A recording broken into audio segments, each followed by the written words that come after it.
All right, so the zoom thing didn't work so well, so let's take a look at the mouth shapes one more time and doing that control for it. So the idea was that we wanted to be able to control the different mouth shapes without having to go into each individual piece. We'd have to select the head and trying to create an easy way to work with all those. And one easy way is making one control curve that drives everything. Um, so the control curve takes advantage of the translates. In this case, we'll do X and Y, and that's what we did in the class. So let's go ahead and just build it up quickly. So first off, I need to create a curve to work with. And in class, I talked about the nerd primitive circle, which is what most of the you can see the FK that they set up for the Skeleton 5 is using a lot of circles as well. So I kind of just pulled something up like that. I rotated it 90 degrees, so it was kind of facing me. I put a little bit of scale on it, so it was a bit bigger. And if you recall, I was kind of... Sometimes I like to take these circles and just add a little bit of a bend on them, just so that they're a little easier to see. It's not totally necessary, obviously. Kind of want to do something that made it look a little bit different than Skeleton 5's circles, because they're using a lot of circles, so just kind of help identify it as a little slightly different. Obviously, its position, you could decide to have it over the head, you could have it on the side of the head. If you recall, the very last thing I had trouble with was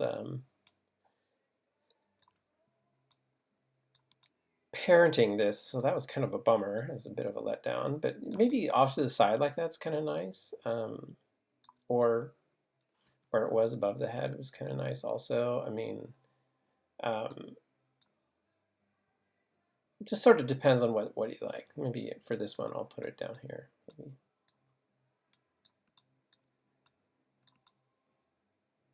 Can be a little bit awkward. Maybe you might run into other things there. So let's put it up at the top. I don't know why I'm spending so much time on that, but whatever. So make sure you freeze your transformations though, so you don't want to have any values there or anything. Not a bad idea to delete your history if you have anything in there. Just get that curve nice and free and open. Gonna call it, I called it mouth control, I think, in class.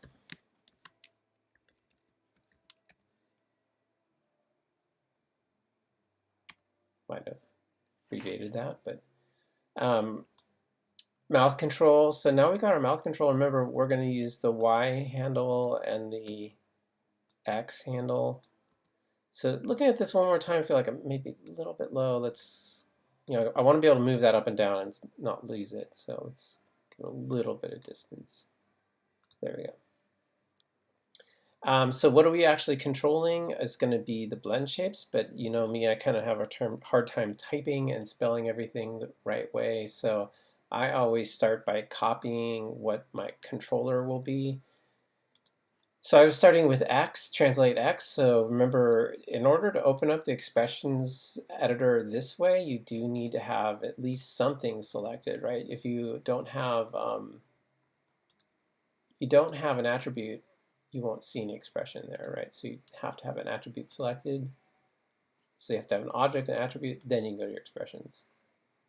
And really, I just want to copy this out. So it's just mouth control.translateX. I'm going to copy that.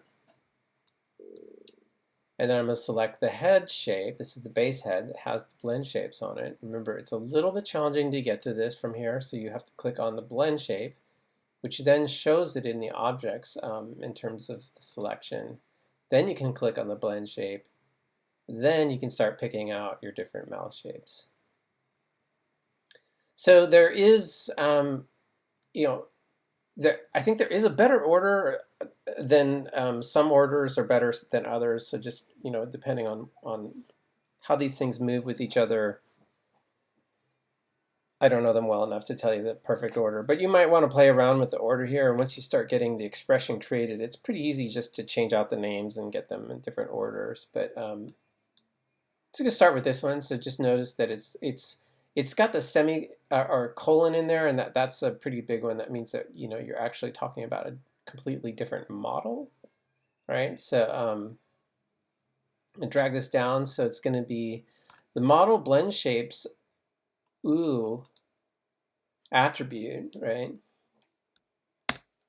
is equal to, and then paste, mouth control. But remember, that's not what I want, right? Because that's a little, the problem is, remember, we're using positive and negative numbers, and we need to have our blend shapes only go from 0 to 1.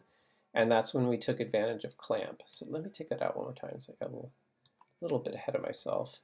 Actually, what I want to do is clamp. Okay. And for some of you, this is a new value, but those of you in my game class, we use this quite a lot, actually. So basically, the first two numbers are, what are the two numbers that this can be? It can either be, a clamp means that the only numbers that can come into this value are from start, the lowest value could be 0, and the highest value would be 1. So it basically forces any number coming in here to either become 0 to 1. Whether it's a negative number or a positive number, or if it's above, no, whatever, it's only going to go from 0 to 1 no matter what. So anything driving into this goes from 0 to 1. That's kind of how clamp works. The third value in this sequence is what's actually driving the number, what's going in there, and that is actually the mouth control .translate x. Now we wanted to kind of scale the motion of the mouse, right? So we added a divider here. So we're going to divide by 5.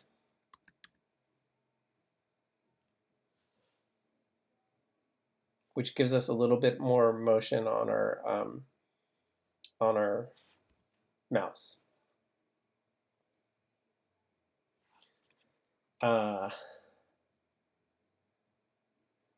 And then we end that with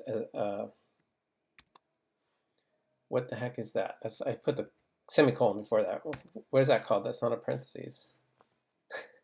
Can't remember what the heck you call that thing.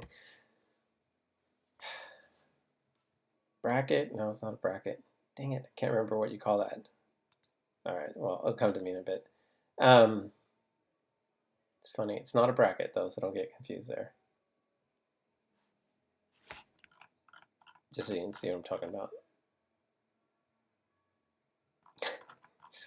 I can't believe I forgot the name. I'm sure you guys can believe that I forgot the name of that, but anyway, there we go. So you can create that right off the bat, and then and I always think it's a good idea to create them first and just see. And you get the create. Now of course it's going to turn to edit. You can see lavender in the OO, which is a good sign. That means that there's an expression running there. And then just to test it, we can grab our X and we can move over and you can see. Now it's a little hard to go back. You remember you have to click on the head, you have to click on blend shape, then you have to click on the blend shape, and then we can click on OO. And there's other ways to get to these, but it's just for fun of it. Take the 5 out and just edit that now and just see. So right when I get to 1, you see it's at its full value. Let me put it back to 5, and then we'll take a test look at that one more time.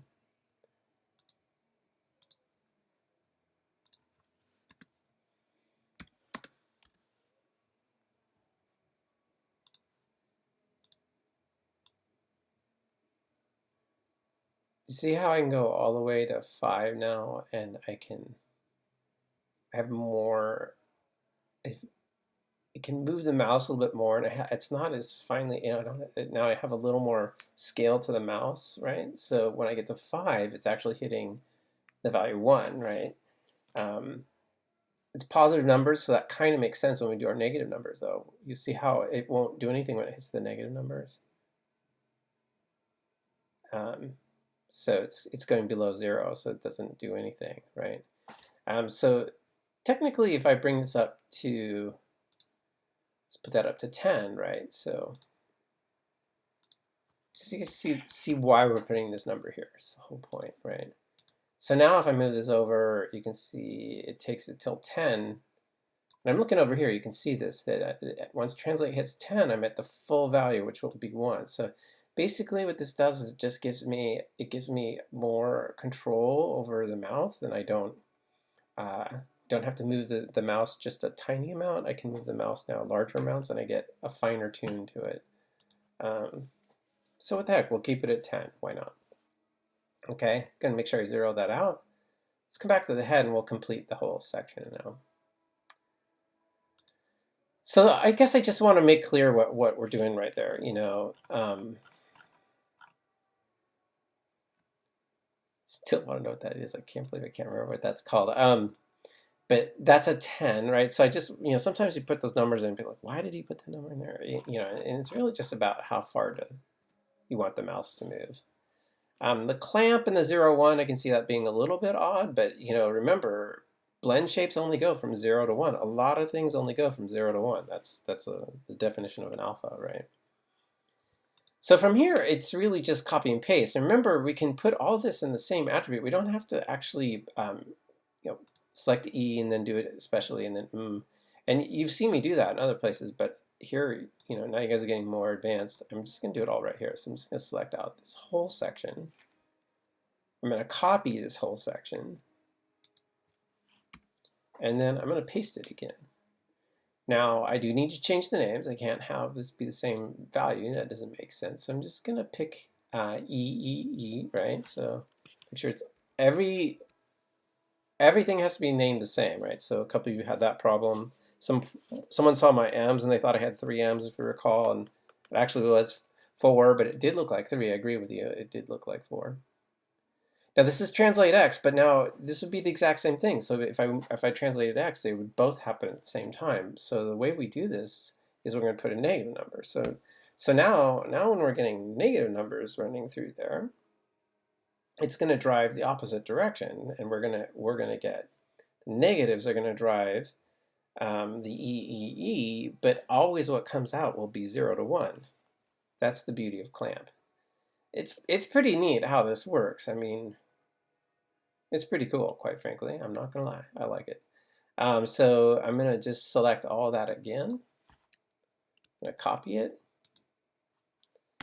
and then I'm gonna paste all of that. So now we got almost everything. We just need to change out our names. So we don't want this one to be U. I'm just gonna go in order. So my next one's M or and that is 4. And then the one below is the O, which is OHH.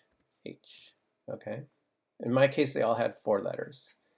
Now, we're not driving X now. We're going to be doing Y. So now we're doing the Y value. And you do want to be careful when you're doing these X and Ys. They're capitalized, right? So just watch out for that. Okay. And so now this should work. If I do negative numbers in Y, we'll get O will be running. If we do positive numbers in Y, we'll get M will be running. Clamps are managing everything to keep everything going from 0 to 1. I'm just going to say edit. And just notice that all of these are sitting in the U attribute. If I click on E, they still show, you know, but I made them all when I was sitting just there. I didn't have to click on these to change that, right? They just go into the expressions and everything runs fine. Everything should be running okay. Let's click on now the mouth shape. Now we got a nice mouth talking, right? It's kind of cool with the larger number, the 10. I did 5 in the class, but you know, it feels a little more natural in its motion. Last thing I did is I didn't want this thing to just go flying over. You know, it doesn't need to go that far. Once it hits 10 to negative 10, I'm at my max anyway. I don't really need it to go any further than that. Could be a problem. That might be a problem why it's not parenting. Let's see. Maybe that might be a problem. Got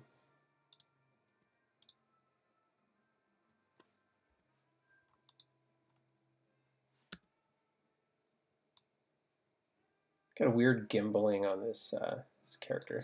So I just parented and it parented fine, all right? But so let's deselect that. I think maybe I see why I had that problem. So in the attribute editor, what I did is I went for my mouth control, and usually the attribute editor will show the mouth control shape, but in front of that, you actually always have to click on this to go to the mouth control. And then I went to limit information, and just watch out because this is always default rotate opens up first, and I've done this a million times, like set all my wanting to do my translates, but actually limit my rotates. So what I did is I limited all of these, and I kind of think this might be why the parenting is not working. So let's take a look at that. So for the x's and the y's, I mean, I'm going to -10 for the x's and the +10 for the max, right? So I want this object to be able to go -10, +10 in x. Same with y. And then for z, I just want them 0. Because I don't want it to move that direction. And I was saying in the class that if you, we could have actually set up two more mouth shapes, right, and have the z work with all of these, right? And so now you can see I can't go beyond. So I'm actually going through the head, which I was trying to avoid, but that's the problem with going with 10. So maybe I do want to go back to 5. So I wasn't thinking about that part, but I guess it's still kind of visible, so let's not worry about that too much. But as you can see, I got this nice mouth shape, and I can't move any further than those directions. Okay, let's try doing that parenting one more time, and let's just hope maybe it was something going on. Now, see, it is that it's got the limits. So let's try this. So let's actually, I'm going to try grouping this to itself. So I'm going to do edit group. We'll call this mouth CNTL GRP.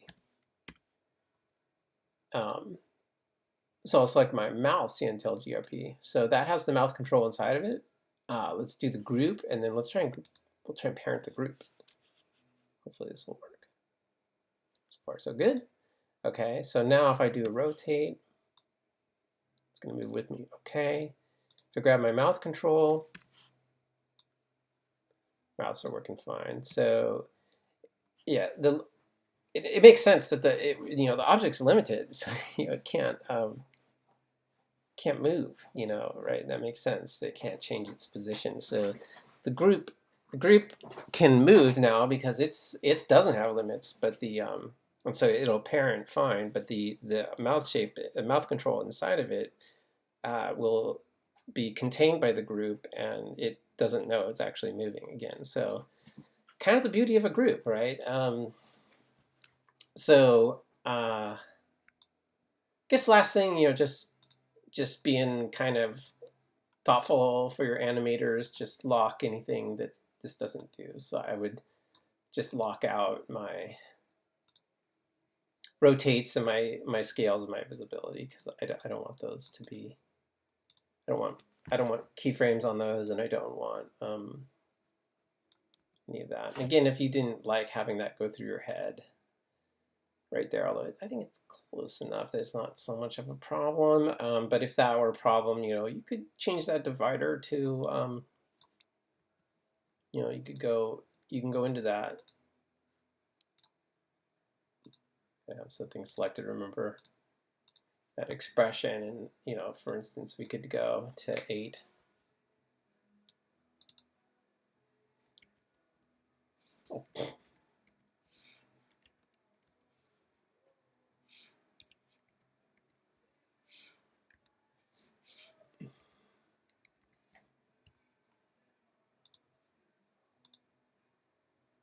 Now it's going to go down to 10 because that limit, right?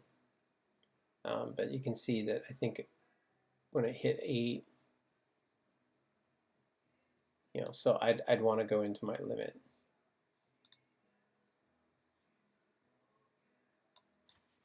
-8, 8.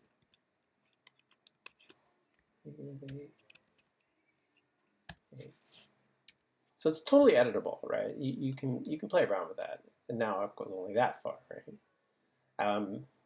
Obviously, if I'd started it a little higher, it wouldn't have been a problem, but whatever. So only thing we can't remember is what the heck that shape is. This is. What are those? Can't remember what the heck that's called. I keep wanting to say parentheses. Is that what it is? Maybe it is. Like our quote. I don't know. Somehow my brain, that's welcome to my brain. Okay, well, I'm going to end it there. Good luck, everyone.